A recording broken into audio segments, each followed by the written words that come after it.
Ovaj skup nije sentimentalni skup nostalgičara koji će govoriti samo o lijepim trenucima provedenim na Jadranu. O njegovoj ljepoti, važnosti, plovnosti i ostalome. Mi ovdje govorimo o opravdanom zahtjevu svih nas i ohrabrenju svih institucija da ustrajno radi na povratku ne samo tog simbola i ponosa hrvatskog pomorstva i hrvatske pomorske baštine, nego i razriješi svu problematiku sukcesije koja je izuzetno naporna. Zbog toga su ovdje ovi stručnjaci, zbog toga je ovdje ministar koji je prepoznat od hrvatske javnosti kao osoba koja intenzivno u svome mandatu, pa reći ću to nediplomatskim jezikom, pritišće crnogorsku stranu da se konačno izjasni i da se maknemo sa mrtve točke. Kad spominjem mrtvu točku, možda će o njoj puno bolje govoriti uvaženi gospodin Latković, koji je ovdje također govornik, koji je urednik i poticatelj procesa kontra zaborava o Jadranu. Njegova strast koju je on uložio u stvaranje cijelog niza važnih dokumenata, ali i klasificirane bijele knjige o Jadranu, a došlo je vrijeme, gospodine Latkoviću, da se ta knjiga deklasificira,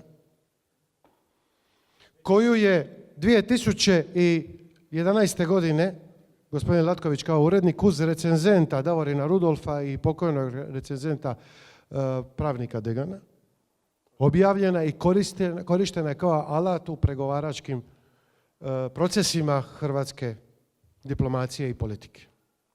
Tek je zauzela svoje mjesto i pozornost otkad je ministar Goran Grlić Radman ovdje. Ja mu na tome zahvaljujem. On će danas završno ovdje govoriti i u ovome trenutku ja ću se zaustaviti i spomenuti samo još jednu stvar. Na ovom letku ćete vidjeti na kraju, na zadnjoj stranici, ljude koji tvore organizacijski odbor. To što sam ja na prvom mjestu ne znači da sam ja predsjednik. Ja sam samo jedan od onih entuzijasta zaljubljenika koji nisu imali tu sreću ploviti na tom brodu, ali sam ga gledao kao momak koji je svako jutro trenirao u gusara i plovio uz gat put Vranjica i nazad i gledao tu ljepotu broda, ljubomoran one koji na njemu služe i koji na njemu plove. Takvih poput mene ima more, ali ih ima sve manje i manje. Jer je zaborav taj koji nam stvara problem. Tom zaboravu se mi danas suprotstavljamo. Biti ću i kritičan i otvoren. Predsjednik države je neki dan na sastanku sa svojim crnogorskim kolegom rekao da mu nije jasna fascinacija tim Titovim starim brodovima. Apostrofirajući Galeb i Jadran. Potpuno krivo. To nije Titov brod.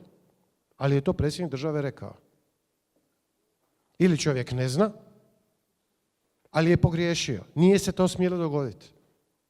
Pa sve i da je Titov brod, ne može se omalovažavati opravdani zahtjev i opravdanu činjenicu da je to hrvatski brod upisan u matičnu luku Split, da je dio, kao što je rekao ministar obrane Banožić, dio Hrvatske ratne mornarice, kao što će takav i biti. Ovaj skup i ovi skupovi, kad kažem plural skupovi, događat će se u drugim hrvatskim gradovima, u sličnom sastavu, sa sličnim postavom i sličnom publikacijom. Sve kako bismo odtrgnuli od zaborava naše opravdane zahtjeve, ukazali hrvatskoj javnosti i onim mlađima koliko je taj simbol važan i koliko je zapravo bitno voljeti, njegovati, cijeniti i čuvati more Jadransko. Hvala vam lijepa. Molim sada Ljubomira Radića, ravnatelja. Hvala lijepa. Ljubomira Radića, ravnatelja Hrvatskog pomorskog muzeja, da preuzme mikrofon. Izvolite, Ljubo. Hvala. Dobro večer još jednom svima. Čast mi je večeras biti ovdje s vama i hvala vam što ste uveličali ovaj skup i ovu izložbu. Hrvatski pomorski muzej se rado odazvao inicijativi Ministarstva vanjskih poslova da se opet aktualizira i da se progovori o problematici povratka jedrenjaka Jadran i da se krene ozbiljno rješavati to pitanje. Kao što je naš moderator večerašnji kolega Andro rekao, puno toga smo propustili riješiti u pitanju sukcesije tih brodova i brodovlja koje nam je oteto početkom 90-ih, gotovo više da i nema. Završili su u rezalištima ili su prodani nekim drugim zemljama. Neki su danas i dio muzejskih postava od Slovenije preko Crne Gore do Srbije. Ostao je taj simbol, kako je danas rečeno na otvorenju izložbe, školski jedrenjak Jadran. I tu je i neka naša muzejska uloga, s obzirom da je riječ o jednom, možemo reći, povijesnom plovilu. Evo čujemo da Crna Gora ga sad misli proglasiti kulturnim dobrom, što on do sada nije bio, iako po svim svojim obilježjima zasigurno, to jest mi kao muzealci prije svega skrbimo i borimo se za važnost i prepoznavanje tih povijesnih plovila. Drago mi je što je večeras s nama i ovdje gospodin Luka Oršulić, predsjednik udruge lađara, koji su nedavno ušli u projekt obnove povijesnog broda Istranka. Evo, tu je s nama večeras i on marljivo radi na prezentaciji hrvatske pomorske baštine. Tako da inicijativa kako za Jadran, tako i za druga plovila nam ne nedostaje. No naravno, ono što nam možda na tom putu nedostaje kao muzealcima je određena jača struktura unutar, kad govorimo o pomorskim muzejima. Mi kao zemlja sa poprilično velikom obalnom crtom i koja se oslanja u mnogim segmentima na more u svojim izvorima prihoda proračunskima, nema nacionalni pomorski muzej, za razliku od Crne Gore koja to ima. Dakle, naš muzej je lokalni, gradski, kao što su i svi ostali na Jadranu, bilo da su gradske, bilo županijske naravi. To je jedno od pitanja koje je ovdje treba otvoriti prema Ministarstvu kulture, odnosno bilo bi mi drago da i ministrica ovdje nazočna pa da i ona progovori o ovim pitanjima, jer zasigurno je i to ministarstvo treba uključiti kada govorimo o ovoj problematici, poglavito s obzirom na predstojeći status kulturnog dobra za jedrenjak Jadran.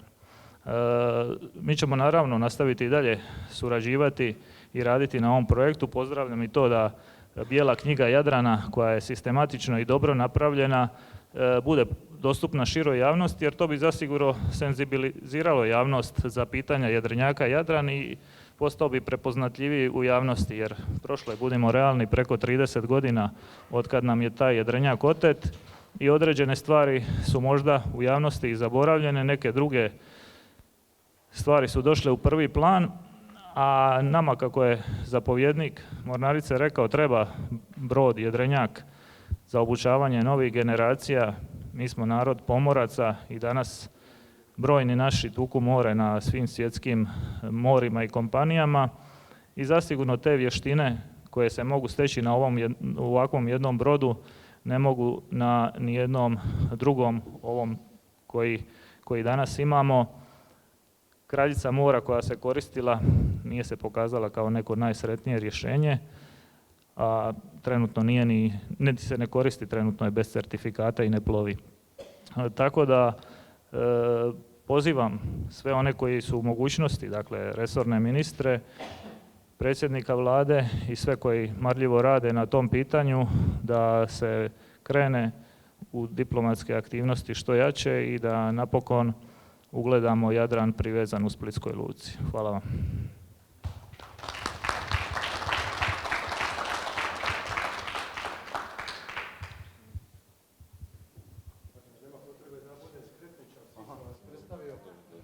Mate Gabrilo, ravnatelj Muzeja Domovinskog rata u Splitu, koautor ove izložbe, ali nema potrebe dalje da se ja više intermadzajem. Davat ćeš kasnije mikrofon kapetanu Bernardiću. Hvala gospodine Krstulović. Evo sve vas skupa još jednom pozdravljam. Muzej Domovinskog rata u Splitu nije baš tematski vezan toliko za školski brod Jadran, međutim on je bio dio flote Jugoslavenske ratne mornarice i mi smo zamoljeni da se uključimo u organizaciju ove izložbe kako bi podsjetili na ulogu Jugoslavenske ratne mornarice u agresiji na Republiku Hrvatsku. Pa možemo ukratko iznijeti, ajmo reći, povijest tih pomorskih bitaka i povijest te njene uloge. Znači sama JRM se aktivno uključila u agresiju na Republiku Hrvatsku. Provodila je pomorske blokade Jadrana i na taj način onemogućila normalan život priobalnom i otočkom stanovništvu. Aktivno je sudjelovala u napadima na hrvatske gradove priobalne, u napadu na grad Zadar, Šibenik. Evo tu smo u Splitu, tu se dogodio jedan povijesni raritet. Bojni brod Split je napao grad čije ime nosi, to je uvijek ovako zgodno za naglasiti. Sudjelovali u napadu na ostala priobalna mjesta i otočna mjesta. Međutim, u boju u Splitskom i Korčulanskom kanalu od 14. do 16. studenog mlada Hrvatska ratna mornarica, još nedovoljno opremljena i u biti u samim začecima, uspjela je nanijeti poraz neprijateljskoj mornarici i istjerati je iz tog dijela hrvatskog Jadrana. Ovdje su tu s nama pripadnici obalno-topničke bitnice sa Kašjuna koji su sudjelovali u napadu na flotu koja je bila usidrena TG Kaštela, koja je bila usidrena ispred Splita i koja je izvršila napad na Split. Pa evo, molim vas, ako možete pozdraviti ovu dvojicu gospode tu s nama.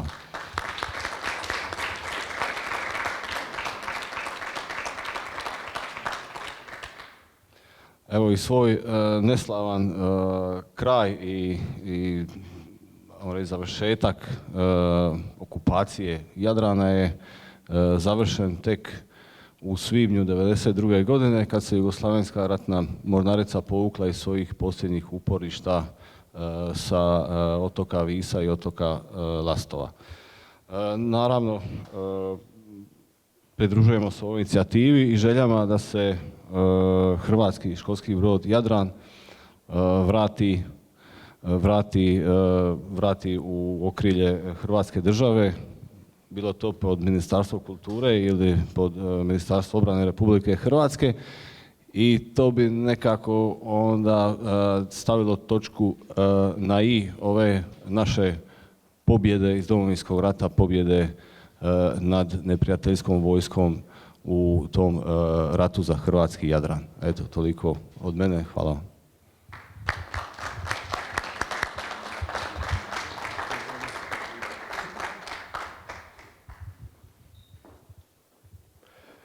Kapetan bojnog broda, zapovjednik, uvijek, jednom zapovjednik, uvijek zapovjednik. Zapovjednik Jadrana, kapetan Stjepan Bernardić, izvolite. Hvala lijepo.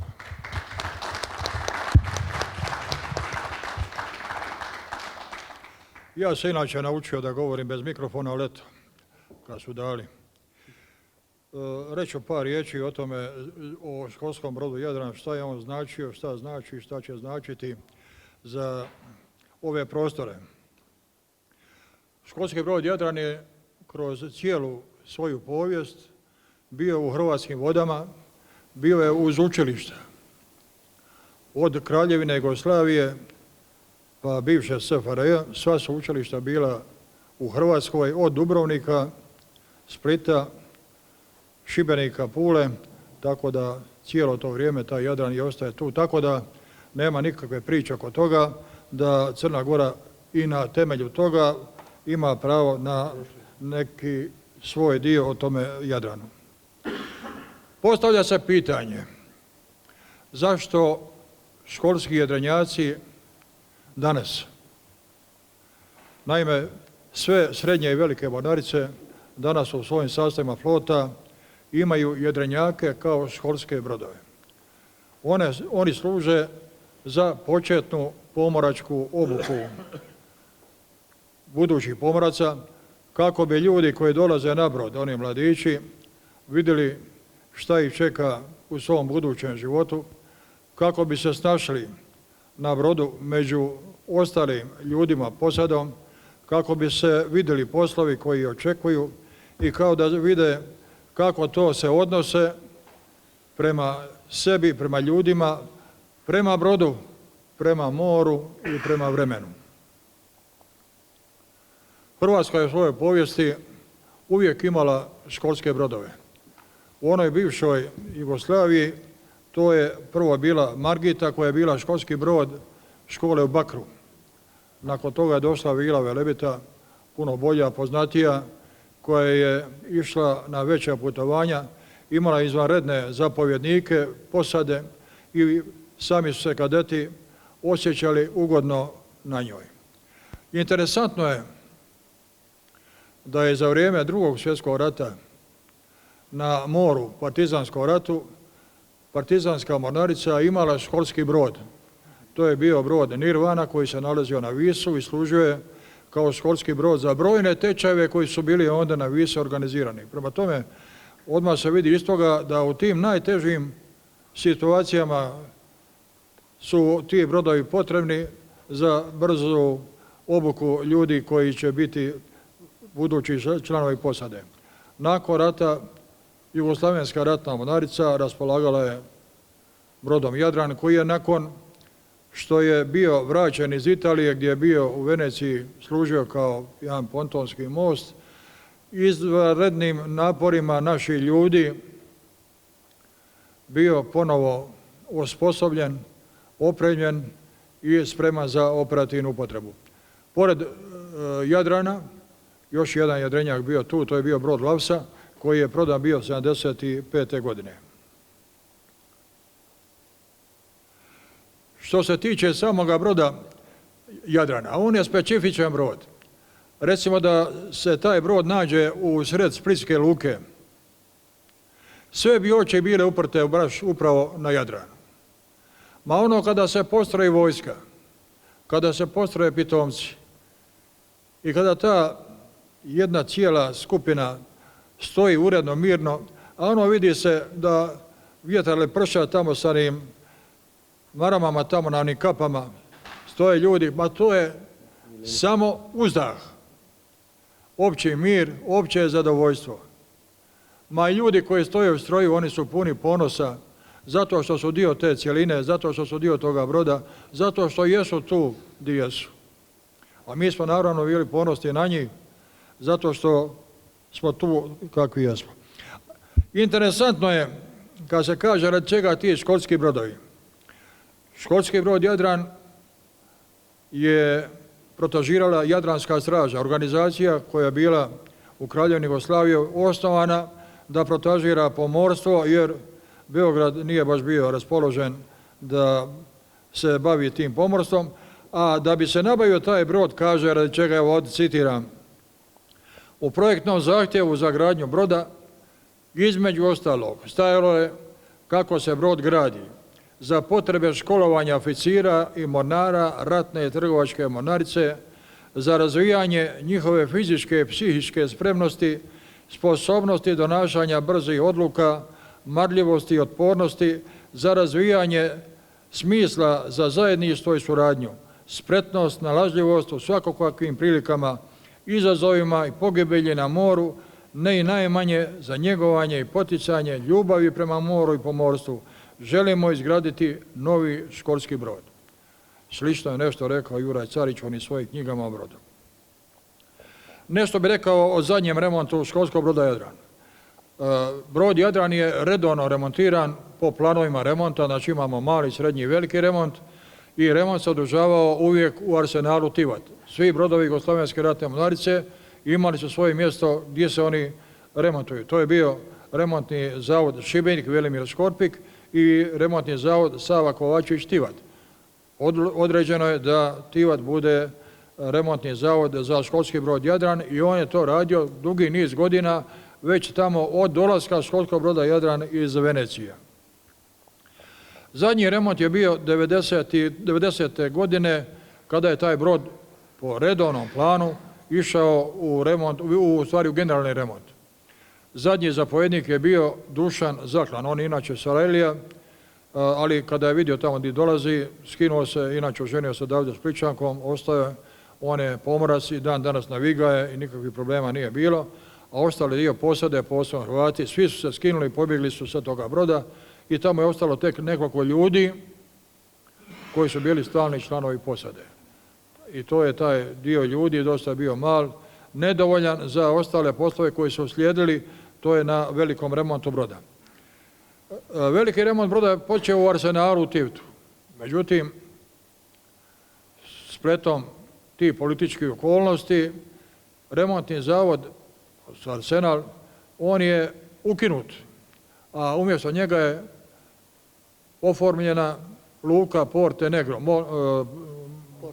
Porte Montenegro, koja se više nije bavila remontom brodova, nego se bavila održavanjem brodova u zimovalištu. Naslijedila je sve alate od toga što je Arsenal napravio, a to je nešto ogromno. Htio bih ovdje da kažem i da se zna da je Arsenal bio jedno od najvećih profitabilnih poduzeća u Crnoj Gori. Tu se remontovala ne samo brodovi Jugoslavenske ratne mornarice, tu su bile podmornice Libije, odnosno nesvrstanih zemalja, obavezno jedna ili dvije podmornice Sovjetskog saveza i jedan veliki pomoćni brod Sovjetskog saveza. To su silni novci koje su oni tamo dobivali, oni su se naprosto razbacivali novce koliko su toga imali. Zašto je ta odluka donesena da se taj arsenal ukine, ja blage veze nemam, ali ukinuta je gotovo. Nakon toga je brod prebačen u Bijelu. Bijela je isto brodoremontno poduzeće. Crna Gora nije imala niti jedno brodograđevno poduzeće. Crna Gora nije izgradila niti jedan brod, niti trgovački, niti ratni. Tako da je ova Bijela koja nikada nije radila remont na Jadranu, nešto nastavila, nešto pokušala, ali taj remont koji je napravljen, on je napravljen površno i ostali su mnogi nedostaci koji se kasnije nisu do kraja riješili. Ipak i kao takav, brod je mogao da vozi i vozio je neko vrijeme, bio je operativno, nije bilo nekih problema, međutim, te njegove vožnje nisu bile velike, naime obala Crne Gore nije veća od 40 milja, tako da nema on gdje da vozi, a zaslugom evo ovdje prisutnog gospodina Latkovića mi smo poslali zahtjeve drugim zemljama da brod nema upisnu luku, tako da ga se ne prima u neke luke strane koje bi on dolazio. I to je se ispoštivalo u najvećem dijelu. Sada ja bih samo ukratko uporedio recimo remont koji se održavao u ono vrijeme kada je brod bio u Jugoslavenskoj ratnoj mornarici i u vrijeme kada je bio u okviru ratne mornarice Crne Gore, u stvari SR Jugoslavija. Nakon velikog remonta, kada je bilo 50 godina školskog broda Jadran, nakon velikog remonta brod je bio ogoljan isto tako kao što je sada. Danas je brod ogoljen, istina ima dole one glavne jarbole, ali ništa više na sebi. Mi smo kad smo radili taj remont skinuli te jarbole i brod je bio ogoljen, oguljenju svega i svačega, tako da se nanešena boja na goli metal. Procjena je bila od remontnog zavoda da će postavljanje snasti trajati 4,5 do 5 mjeseci. Tako su oni izvijestili admirala Jokića koji je bio zapovjednik Centra visokih vojnih škola. Mi smo, u stvari posada je taj posao napravila za mjesec dana, u stvari 5 tjedana. Niko iz remontnog zavoda nije vjerovao da se to može tako napraviti, s tim da smo provjerili sve ono što je ugrađeno, napravljeno, nikakve greške na ugrađenim sredstvima nije bilo.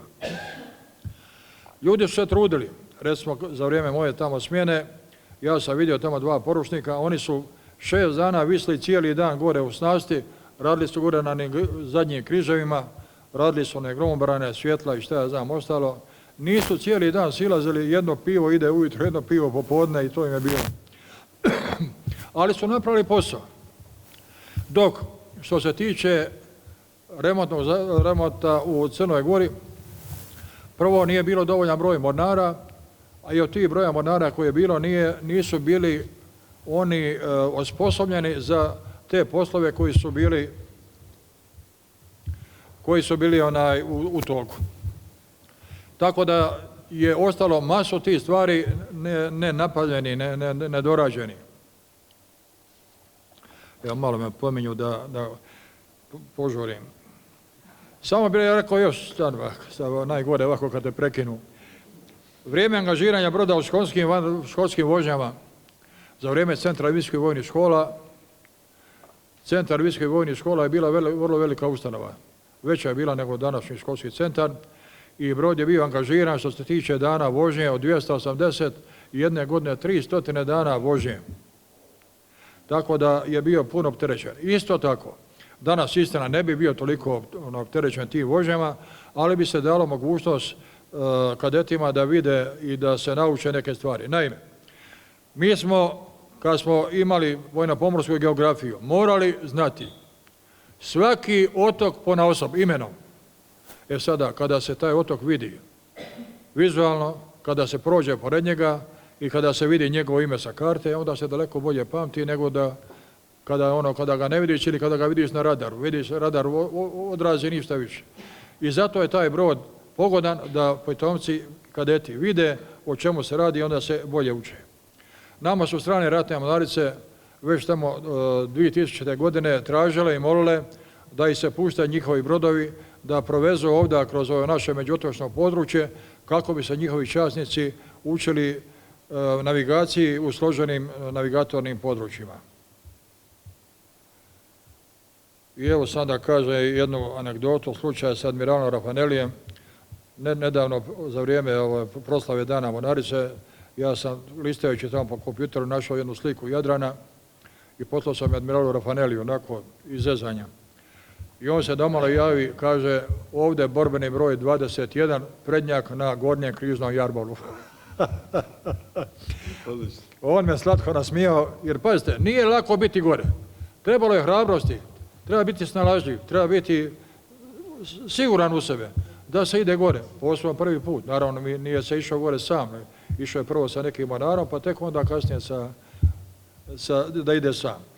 Tako da treba zapamtiti da brod nije masa gvožđa, nego brod je masa znanja. Treba to da. Bravo.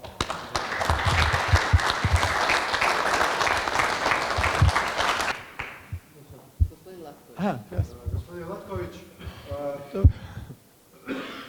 to sam već rekao. Knjiga, bijela knjiga je napisana zahvaljujući njegovoj ustrajnosti. Čovjek koji je otkidao od zaborava i podsjećao stalno na važnost razgovora i djelovanja za povratak broda. On je na čelu savjeta za sukcesiju vojne imovine i osoba koja može danima govoriti o tome. On će sasvim sigurno već u nekoliko rečenica zapaliti vašu ljubav dodatno za brodom i važnošću njegovog povratka, jer se sjećam njegovog i mog razgovora davne 2015. godine kada sam mislio da znam sve o važnosti toga broda. Nakon toga sam izašao obogaćen. Vi ćete i vi. Izvolite, gospodine Laković. Hvala najljepše. Uvaženi saborski zastupniče Krstulović-Opara, nisam ja jedini koji radi na tome i upravo u svom izlaganju koje sam stavio na papir da što više u jedinici vremena kažem, da se ne ponavljam, želim podsjetiti na sve one ljude koji su zajedno sa mnom radili na tome i kojima dugujem zahvalnost. Poštovani gospodine ministre, uvaženi akademiče Rudolf, gospodo ravnatelji Radić i Gavrilo, uvaženi gosti, dame i gospodo, iznimno mi je čast i zadovoljstvo sudjelovati na ovom okruglom stolu posvećenom 90. obljetnici školskog broda Jadran. Problematikom sukcesije vojne imovine aktivno se bavim više od 30 godina. Dakle, još u doba dok je JNA bila na teritoriju i akvatoriju Republike Hrvatske. Projekt sukcesije vojne imovine vodimo od 2002. godine, od kada traju organizirani napori, prvo Ministarstvo obrane, a potom i drugih nadležnih tijela državne uprave, prvenstveno vanjskih poslova i pravosuđa, na povratku školskog broda Jadran u Republiku Hrvatsku. Naravno da postoje brojne teme o kojima bih mogao pričati satima, ali ovo malo vremena koje mi je dano na raspolaganje odlučio sam posvetiti osobama koje su u proteklih 30 godina dale svoj osobni pečat i doprinos ovoj plemenitoj namjeri da se jedan, po mnogo čemu jedinstveni brod, vrati u svoju matičnu luku. Nažalost, mnoge od ovih osoba više nisu žive. Kao voditelj projekta Sukcesije vojne imovine osjećam trajnu moralnu obvezu javno isticati njihov ogromni doprinos kako u provedbi ovog projekta, tako i u nastojanjima da se školski brod Jadran vrati u loru. Dakle, prva osoba koja je javno na nekom službenom sastanku ultimativno zatražila povratak školskog broda Jadran u Hrvatsku bio je kapetan bojnog broda Kuzma Pecotić.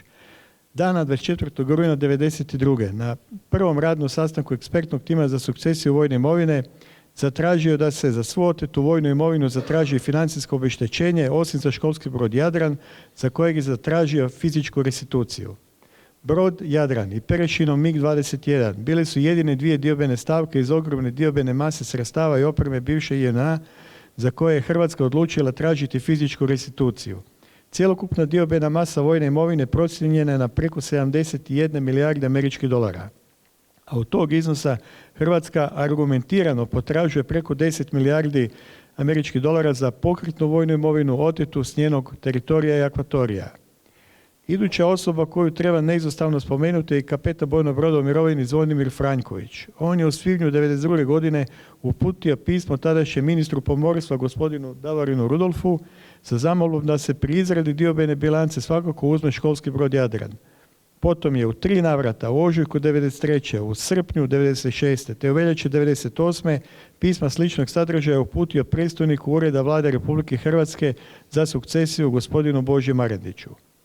Potom je u ožujku 2001. godine gospodin Darko Mardešić, predsjednik udruge Vila Velebita, dobrovoljne pomorske udruge Republike Hrvatske, uputio nadležnim tijelima državne vlasti zahtjev za vraćanje školskog broda Jadran u Republiku Hrvatsku. Taj zahtjev izazvao je lavinu vrlo emotivnih očitovanja ravnatelja brojnih obrazovnih institucija i civilnih i vojnih od Dubrovnika, Splita, Šibenika, Zagreba pa sve do Osijeka. U ožujku 2003. godine kapetan bojnog broda Stjepan Bernardić postaje granski koordinator za procjenu rasporeda veličine vrijednosti diobene mase Jugoslavenske ratne mornarice. Okupio veliki tim eksperata vojnih i civilnih te izradio vrlo preciznu diobenu bilancu materijalno-tehničkih sredstava na oružanje vojne opreme Jugoslavenske ratne mornarice. Potom je organizirao zbor zapovjednika školskog broda Jadran koji više puta svojim javnim istupima podsjećao hrvatsku javnost i nadležna tijela vlasti na potrebu aktivnijeg djelovanja po pitanju povratka broda na kojem je i sam bio dugogodišnji zapovjednik. Njegov doprinos projektu sukcesije vojne imovine je nemjerljiv, a po istupima u svim mogućim medijima po pitanju školskog broda Jadran, kako u Splitu i cijeloj Hrvatskoj, tako i među drugim državama sljednicama, postao je itekako poznat i prepoznatljiv. Zajedno s kapetanom bojnog broda Bernardićem 2011. godine pokrenuo sam izradu bijele knjige o školskom brodu Jadran. U izradi ovog jedinstvenog dokumenta koji služi kao analitičko-dokumentacijska podloga za pregovore sa crnogorskom stranom sudjelovali su kapetan bojnog broda Kuzma Pecotić, brigadiri Pavel Cukrov, Božidar Purgarić, Pavle Samarđić i Mladen Vragotuk, te kapetan fregate Laslo Komenda. Posebnu zahvalnost dugujem recenzentima Bijele knjige, akademiku Davorinu Rudolfu, profesoru emeritusu Vladimiru Đuri Deganu, te profesoru doktoru Kažimiru Pribiloviću. Posljednja osoba koju bih poimenično spomenuo, no ne manje važna, a koja je svojim javnim istupom po prvi puta pitanje prava vlasništva nad školskim brodom Jadran podigla u međunarodne sfere, bio je tadašnji zastupnik u Europskom parlamentu, a današnji predsjednik Vlade Republike Hrvatske, gospodin Andrej Plenković, koji je 5. veljače 2014. pred Europskim parlamentom pozvao Crnu Goru da riješi pitanje sukcesije vojne imovine bivše SFRJ, te se zauzeo da se školski brod Jadran vrati Republici Hrvatskoj. Ovaj njegov istup snažno je odjeknuo kako u Republici Hrvatskoj, tako i svim državama sljednicama. U posljednjih 20 godina bilo je puno državnih dužnosnika u raznim tijelima državne uprave i na raznim razinama, potom državnih službenika i časnika u Oružanim snagama Republike Hrvatske koji su dali svoj doprinos na izradi konkretnih dokumenata i stvaranju pozitivnog ozračja za povratak školskog broda Jadran u Republiku Hrvatsku. Nažalost, bilo je i još ima onih koji tako ne misle, ali njihov je broj zanemariv kao i njihova imena, titule i funkcije koje obnašaju. Ti isti nisu vidjeli suze u očima starog kapetana Anđelka Medića, bivšeg zapovjednika školskog broda Jadran, kada sam mu 2013. godine u Lori uručio njegov primjerak Bijele knjige. Ti isti ne znaju i ne trebaju znati da me pred 10 godina povodom izložbe u Hrvatskom pomorskom muzeju za 80. godišnjicu Jadrana teško bolesni kapetan bojnog broda Pribilović zamolio da u njegovo ime pročitam kraći govor koji je napisao o brodu, o kojem je kao vojni povjesničar najviše znao od svih na ovim prostorima, a znao je i to da će umrijeti, a da taj brod više nikada neće vidjeti.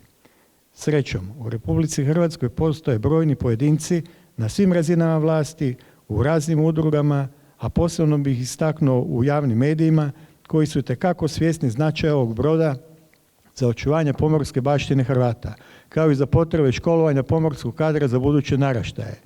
Znajući to, s optimizmom gledam na budućnost i uvjeren sam da će školski brod Jadran opet uploviti u Loru, svoju matičnu luku. Zahvaljujem na pažnji.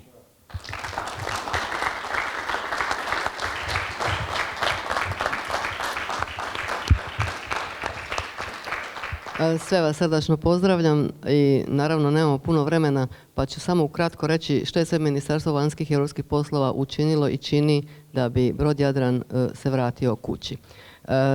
Mi smo se već nakon potpisivanja Bečkog sporazuma o sukcesiji u svibnju 2001. uključili, a od 2008. u stvari koordiniramo projektom sukcesije na državnoj razini.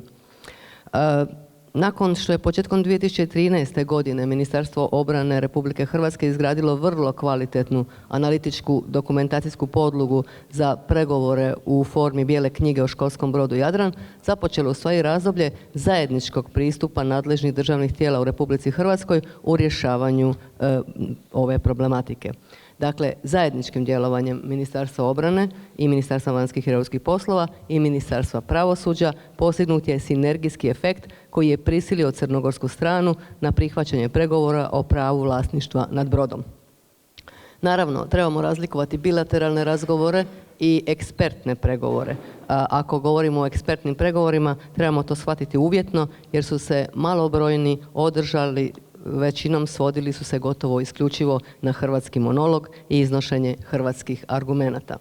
Prvi takav sastanak održan je u svibnju 2006. godine u Ministarstvu obrane Republike Hrvatske. Sastanku je naravno prethodila diplomatska priprema u Ministarstvu vanjskih i europskih poslova na kojem su pozvani svi veleposlanici država sljednica. Nije se odazvao jedino veleposlanik Republike Srbije. Sastanak je održan u Ministarstvu obrane, a s crnogorske strane prisustvovali su zapovjednik mornarice i zapovjednik logistike glavnog stožera vojske Crne Gore. Njima su prezentirane sve relevantne informacije na temu sukcesije vojne imovine, a oni na sve to skupa nisu imali nikakvih primjedaba ni komentara. 2017. 18. godina su vrlo aktivne, tako u travnju 2017. izaslanstvo Ministarstva vanjskih i europskih poslova i MORH-a posjećuje Ministarstvo obrane Crne Gore i prenosi zahtjev Republike Hrvatske da Crna Gora odustane od planiranog krstarenja školskog broda Jadran od Trsta i Kopra, znači duž cijelog Jadrana, te da se brod do daljnjega ne koristi za međunarodna krstarenja, a sve dok se ne riješi vlasnički status broda.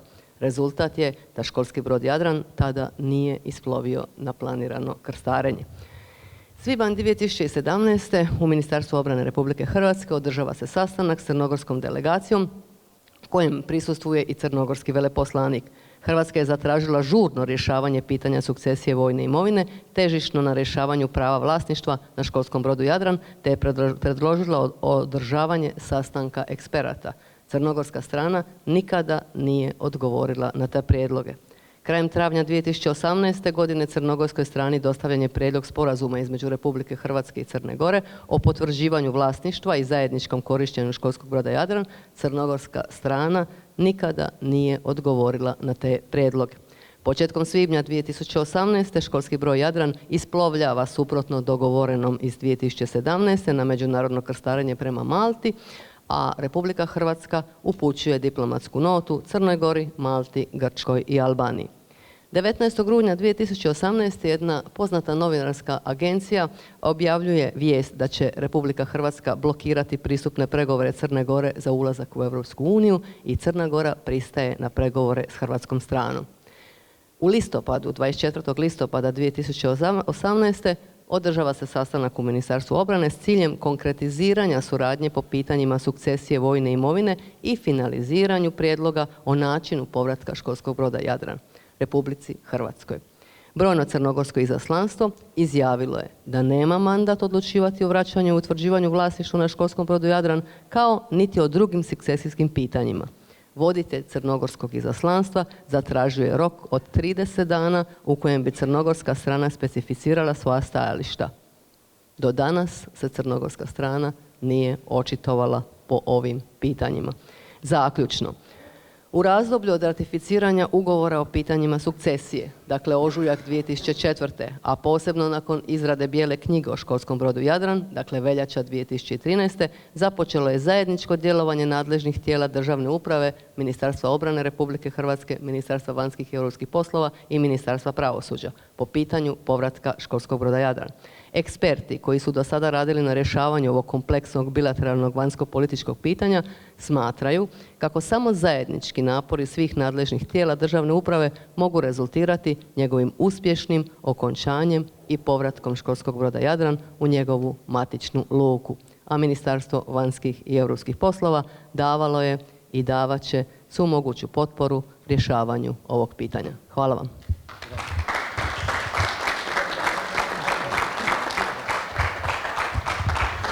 Zahvaljujem posebnoj savjetnici ministra vanjskih i europskih poslova gospođi Vandi Babić-Galić. Ovo je najbolji uvod, ova kronologija, najbolji uvod u sljedećeg govornika.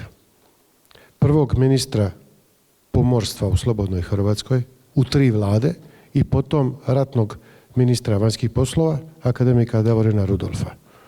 Ja ću moliti uvaženog profesora da nam se obrati i dade upravo ono u čemu je on sam djelovao, međunarodno pravni i diplomatski aspekt ove priče. Izvolite, gospodine profesore.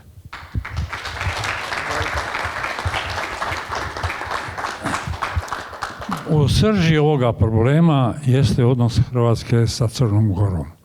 Pa ću ja nastaviti u 7 minuta koliko sam dobio, da vam u 7 točaka izložim tu problematiku između dviju država. Najprvo da vas podsjetim, kada je stvorena Jugoslavija 1. prosinca 1918. godine, hrvatske zemlje su imale granicu kod Bara.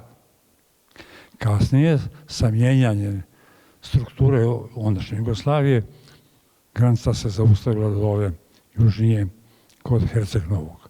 Dakle, još jednom, kod Bara.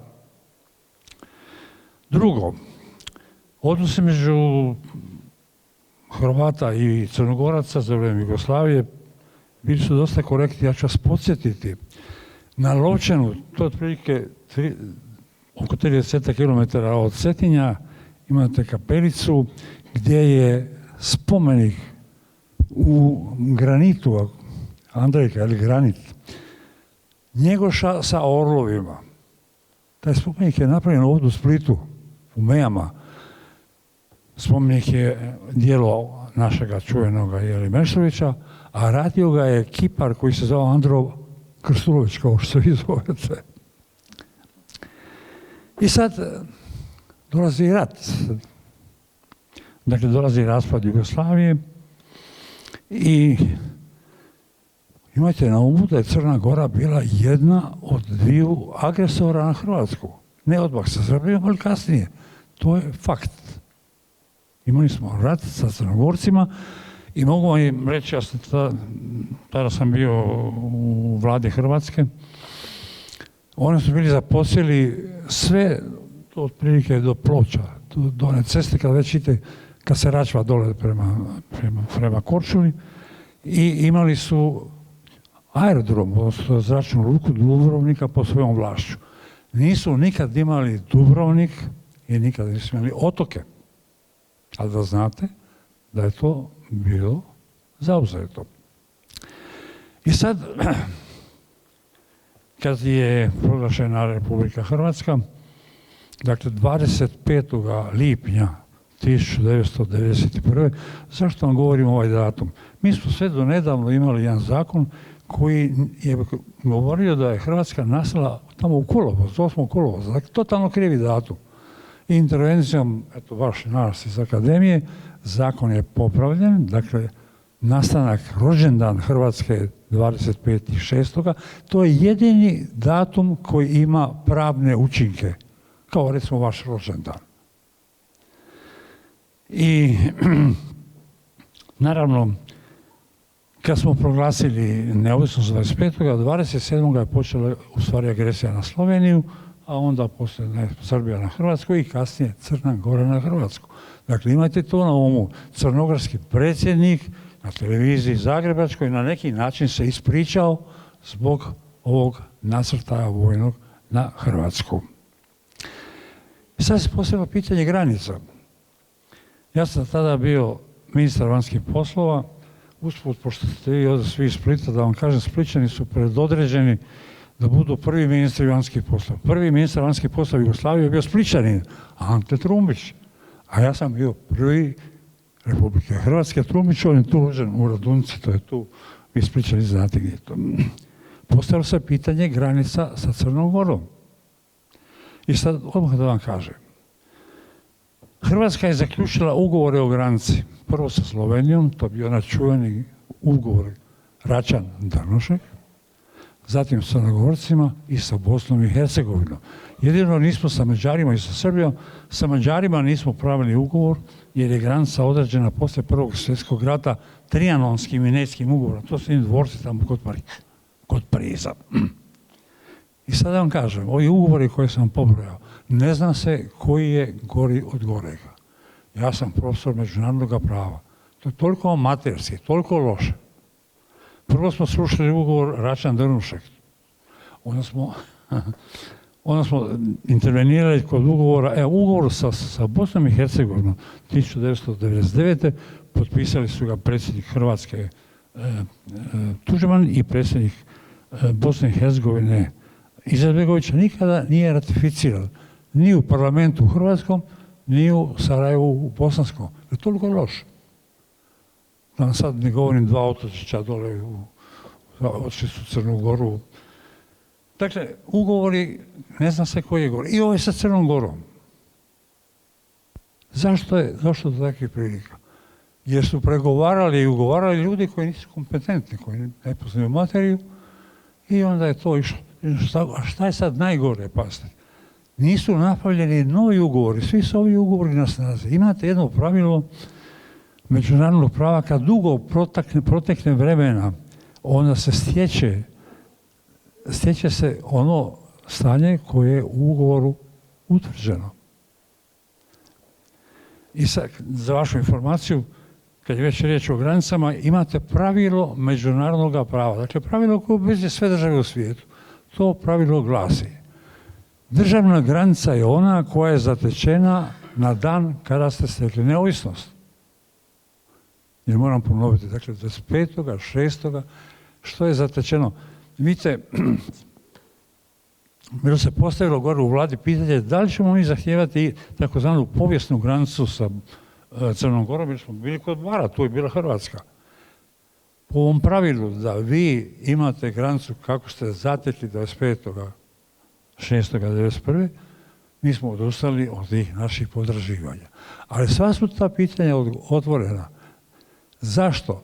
Zato što je Hrvatska isturala u tim izaslanstvima, delegacijama, kako on hoćete, ljudi koji nisu specijalisti. I napravljen je taj ugovor sa Crnom Gorom.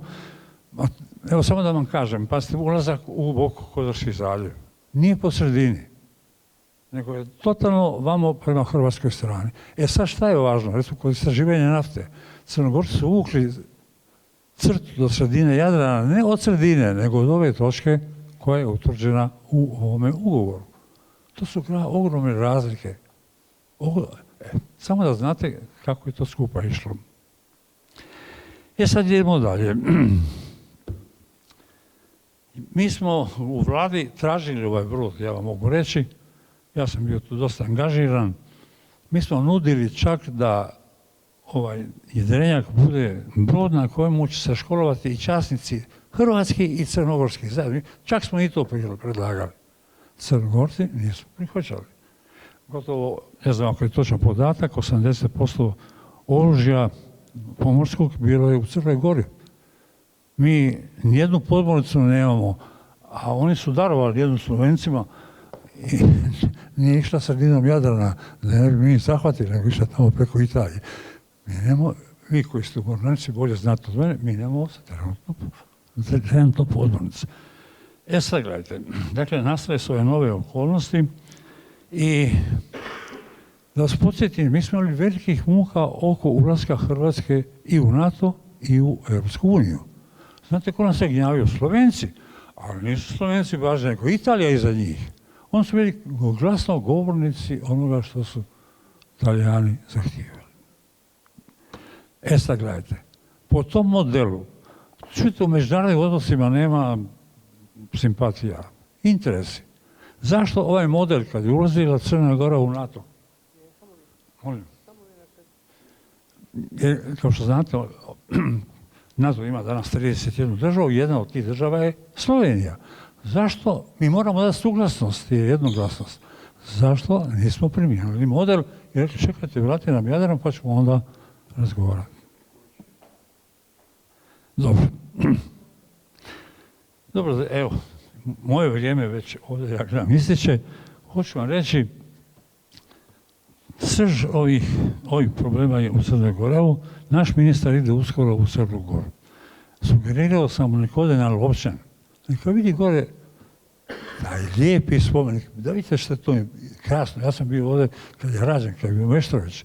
Otičite gore i podsjetite Crnogorce da je u Splitu rađen tu u Majama i da smo ga, eto, mi poklonili njima. U Crnoj Gori situacija, ne mislim da je baš briljantna, i vi čitate, zato što je podijeljeno stanovništvo na Crnogorce i Srbe. Međutim, mislim, ne treba se oko toga zabrinjavati. Imate na Kosovu, to vi vojnici znate, imate jednu od najvećih baza vojnih koje su se gradili NATO i Amerikance. I ta baza je tamo, mislim, kapacitet je 7.000 vojnika, 30 helikoptera. To vam je kod Uroševca, dakle, Uroševac to je termin koji su ovi Kosovari su promijenili, sad se drugačije zove taj grad, ali to je otprilike tamo prema Makedoniji. Imate vojnu bazu najveću u ovome dijelu Europe, na istoku. I tu su vojnici, čak su Slovenci tamo. Ja mislim da nema Hrvata. Koliko sam gledao, nema. Prema tome, pasite, ne treba tu strahovati od nekih neprilika. Ovo je jako dobro što, evo, naš ministar i Andrejka pokreću ovo pitanje. Ja sam malo iznenađen. Na kraju, poslije 20-25 godina, prvi put Evo me, prvi put su me konsultirali za neke stvari. Ovo sam rekao, imajte na umu, to je skup problema koje treba rješavati. Dragi ministre, to vas čeka. Možda ova runda uspije, možda ova runda pregovora uspije. Taj brod ima emocionalnu, znate, vrijednost. Vidi ga, svi voljeli vidjeti da je tu u luci, pa i Crnogorci ga tako koriste. Velike zastave crnogorske, prijemi su na brodu. Ako možete uložiti te napore, imajući na umu skup ovih odnosa sa Crnom Gorom, a mi imamo jednu veliku prednost. Znate, ja sam pregovarao sa Slovencima o granici. Znate šta smo Slovenci govorili? Ovako ćete gledati preko Slovenije na Europu. Ovako, moramo preći preko njih. Ne mogu Crnogorci bez nas u Europsku uniju. Jer je jednoglasnost, moramo glasati za to. Ministre, hvala vam lijepa.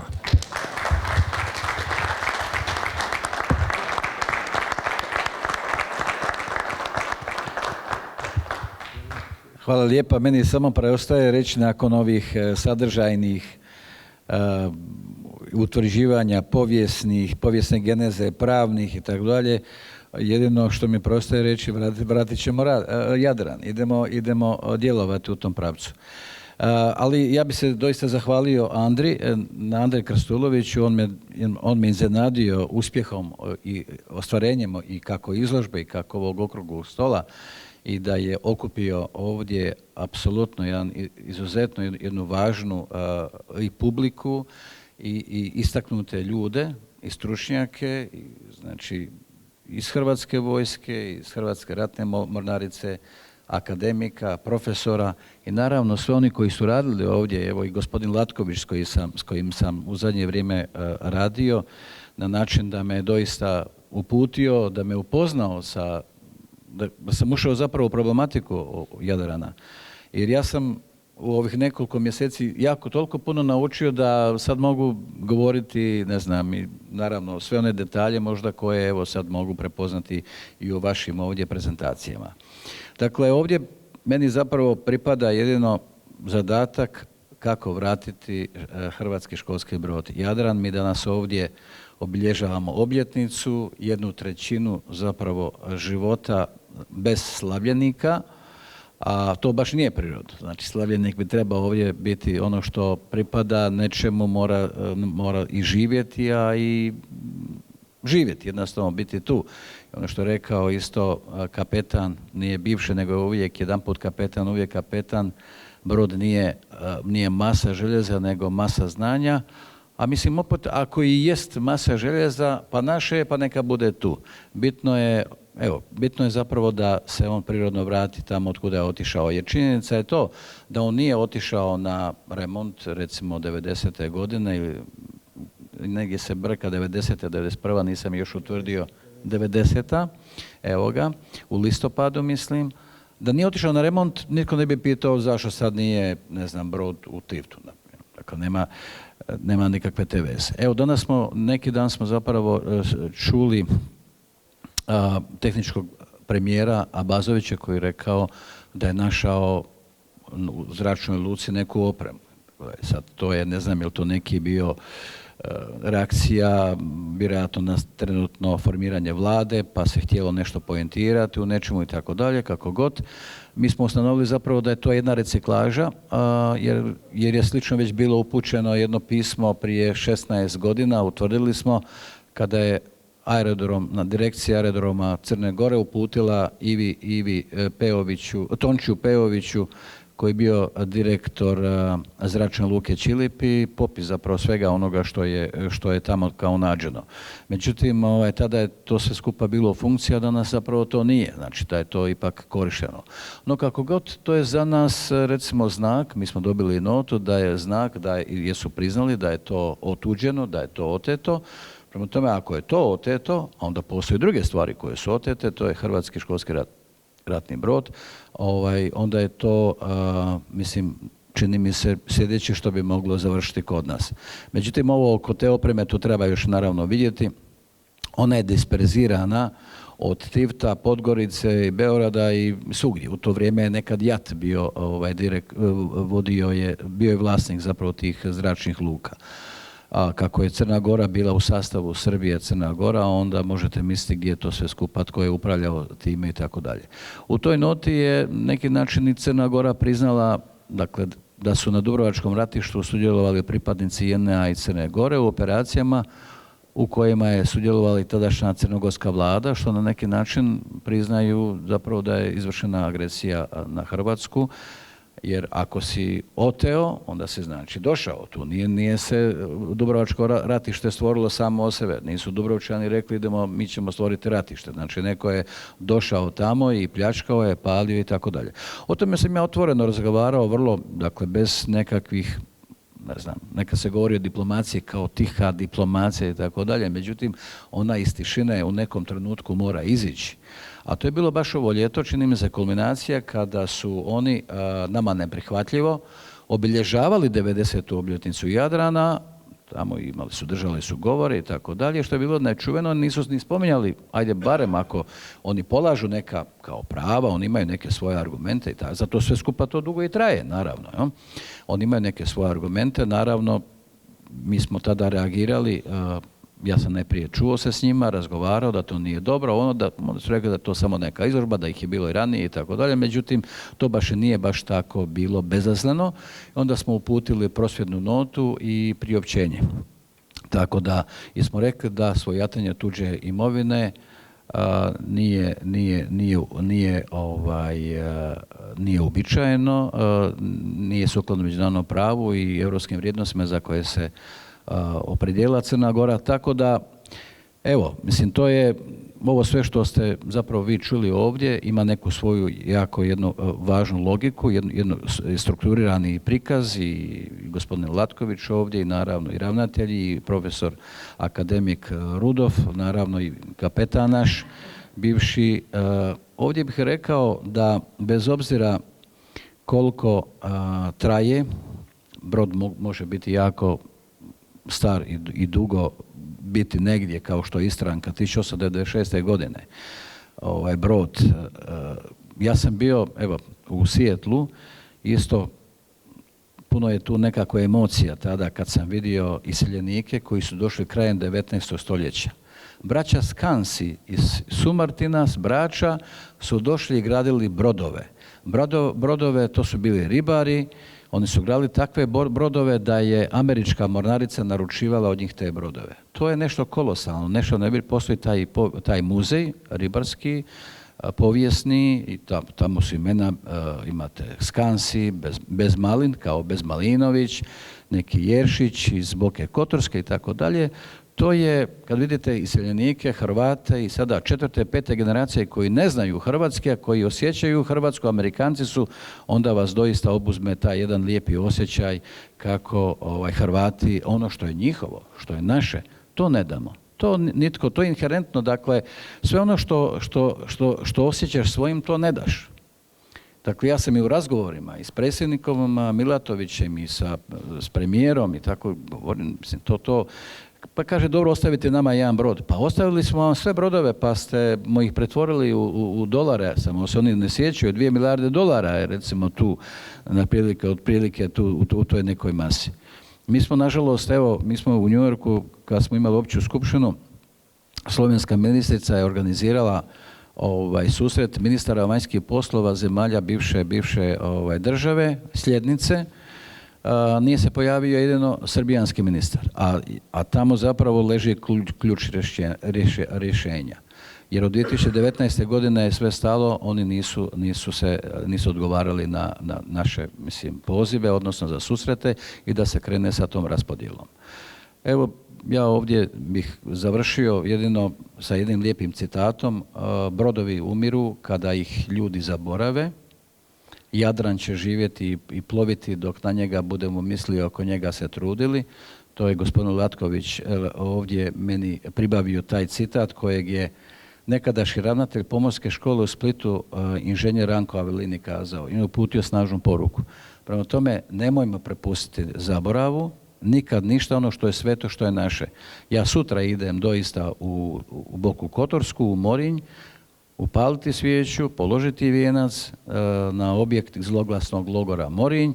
Dakle, to ne smijemo zaboraviti i učiti nove generacije da se takve stvari, naravno, ne i njihove, Crne Gore, mi smo prošle godine stavili tamo i ploču, to je njima, nekima drugima zasmetalo, pa su smijenjena 2 ministra, ali je ploča svejedno ostala, ali to isto govori, reflektira zapravo isto stanje, odražava stanje u Crnoj Gori, koje je podijeljeno u društvu. Tako da sutra ćemo ići i vidjeti, naravno to moramo učiniti zbog naših ljudi, idu logoraši bivši iz Konavala, ide i župan dubrovački, i gradonačelnici, tako i Konavala i grada Dubrovnika. Tako da suze u očima Anđelka Medića nije slučajno, ja bih te suze volio vidjeti radosnice kada brod Jadran dođe ovdje i kada budemo ponosno mogli reći evo ga hrvatski brod, školski brod Jadran i hrvatska trobojnica crven, bijeli, plavi, Marjane. Hvala lijepa.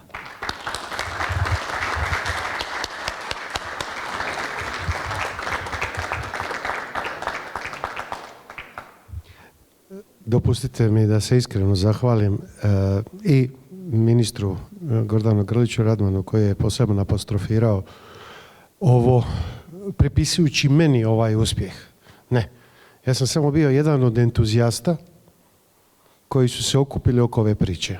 Ovdje pokraj vas jedan šutljivi čovjek koji je nemjerljivo puno napravio za upoznavanje hrvatske javnosti o problematici otetog broda Jadran. To je gospodin Denis Krnić, evo ga ovdje. Molim vas da se ustanete da vas ljudi vidu.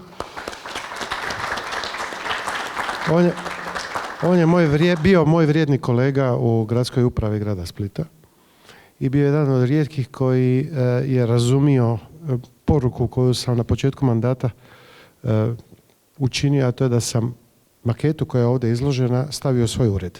Tako da svi državnici, veleposlanici koji dođu vide taj brod i da otvorimo tu temu. Jer sam mi objasnio da je taj brod dio identiteta ovoga grada. Dopustite da ja to proširim u ovome ovdje skupu i siguran sam da ćemo se složiti. Školski brod Jadran je dio hrvatskog identiteta. Ja sam siguran da se s time možete složiti. Budući da je tomu tako i budući da je i mene danas ugodno iznenadilo onaj veliki broj ljudi na izložbi i važne ljude koji su došli iz Zagreba poput generala zbora, generala Josipa Lucića, hvala gospodine generale što ste ovdje, i dvojicu ministara uz prvog ministra pomorstva, ratnog ministra vanjskih poslova, gospodina Želimira Latkovića također, potpuno mi je jasno da ova priča neće stati na ovome. Siguran sam da će ona i dalje trajati, da ćemo mi ovakve slične razgovore i izložbe pronijeti kroz cijelu Hrvatsku, upravo kako bismo postigli onu potrebnu kritičnu masu, ne radi nekakvog pritiska ili prosvjeda, nego kritičnu masu koja će preokrenuti ovu priču, kako je lijepo rekao gospodin ministar, da 1/3 života tog slavljenika je bez njega. Dakle, taj zaborav prekidamo govoreći o njemu. Završne riječi ministra da brodovi umiru kada ih se zaboravi. Mi Jadran zaboraviti nikada nećemo. I zbog toga ćemo o ovome govoriti. Istovremeno, i ovo je u mjestu zaključka, tražit ćemo i ukazivati na vrijednost ne samo Jadrana kao školskog broda, nego kao dio naše kulturne baštine. Razgovarat ćemo i sa gospođom ministricom da obavi potrebne aktivnosti, o čemu je malo prije jedan od naših sugovornika govorio. Mislim da je to bio kolega ravnatelj, da namjeru Crne Gore da ga proglasi kulturnim dobrom na propisni i pravni način spriječi. Isto tako, molit ću da ono što sam provukao, a to je da nam date vašim pristajanjem privolu, odnosno zahtjev da ovaj inicijativni odbor napiše pismo relevantnim čimbenicima, pa tako i gospodinu ministru, da deklasificira ovu knjigu koju je napravio ovdje uvaženi gospodin Želimir Latković. Ona je vrijedni alat i došlo je vrijeme i da crnogorska strana zna da vadimo sve argumente vani. Podsjetit ću na one moje prve riječi na ovome skupu. Europski parlamentarci su dobili ovu knjižicu. Ja sam siguran da će naša diplomacija u pravome trenutku, ja se nadam da to neće biti potrebno, da to bude jedan od uvjeta, povrat broda, jedan od uvjeta crnogorskog ulaska u Europsku uniju, da će se oni opametiti, da će pristupiti ozbiljnom razgovoru i predaji tog broda nama. Međutim, neka znaju da se predsjednica komisije itekako dobro upoznala s ovom problematikom. I vas ću zamoliti još jednu stvar. Ova izložba traje u ovome prostoru do 5. listopada. 7 dana. Nakon toga ćemo je pripremiti i vidjeti gdje ćemo s njom dalje. Pozovite one koji danas nisu ovdje bili da vide ovu izložbu, jer vjerujem da je vrijedna. Vjerujem da ćemo naći načina da dotiskamo ove materijale, da ih sačuvate, date dalje da ljudi čuvaju, jer u njima vrijednih podataka. Te su tekstove napisali dvojica ravnatelja koji su prvi ovdje govorili, kojima se ovdje zahvaljujem. I završno, dok sam ovdje ulazio, postavio mi je pitanje jedan gospodin, zašto je ovaj pojas za spašavanje izložen? Vidjet ćete ga sad kad izađete. Na pojasu za spašavanje stoji natpis Jadranska straža. Upravo ona važna nevladina institucija 20. godina prošlog stoljeća koja je pokrenula svijest o suverenosti i potrebi suverenosti na Jadranu i koja je počela prikupljati sredstva za izgradnju ovoga broda. Jadranska straža je u jednom trenutku poprimila i nekakve političke, politikantske i nepotrebne konotacije. Međutim, ona je uistinu odradila nešto izuzetno važno. Preuzela je na sebe podizanje upravo onoga o čemu mi govorimo, svijesti i važnosti Jadrana. Mislim da je sazrelo vrijeme da počnemo razmišljati o proširenju ovog našeg angažmana, ne samo nazočnošću, nego i jednim novim udruženjem, jednim novim tijelom koji će na tragu te baštine biti u službi upravo ovih ciljeva. Ne samo povrata broda Jadran, nego okupljanje svih entuzijasta, ljubitelja pomorstva, pomorske baštine, vrijednosti hrvatskog Jadrana i skretanja pozornosti da je Jadran sastavni dio hrvatskog teritorija. Završit ću sa Tuđmanovim riječima. Predsjednik Tuđman je 1996. godine u poslanici narodu o stanju države, godinu dana prije mirne reintegracije Podunavlja, kazao sljedeće. Hrvatsko ozemlje ima 56.594 km2 i uskoro će biti suverenost po završetku mirne reintegracije, suverenost će biti potpuna. No nemojmo zaboraviti da je još 23.000 kvadratnih kilometara po nekim računicama, a ja ću reći 18.981 km kvadratni teritorijalnog mora Republike Hrvatske. Sastavni dio hrvatskog ozemlja. To je Tuđman, čovjek iz Zagorja, nama kazao. Vodimo račun o tome da je Hrvatska puno veća nego onih 56.594 kvadratna kilometra, već 87.661 kvadratni kilometar. Jadran je Hrvatska, osvijestimo to, promičimo to, podijelimo to mlađima od nas i čuvajmo Jadran. Hvala vam najljepša svima i do skorog susreta.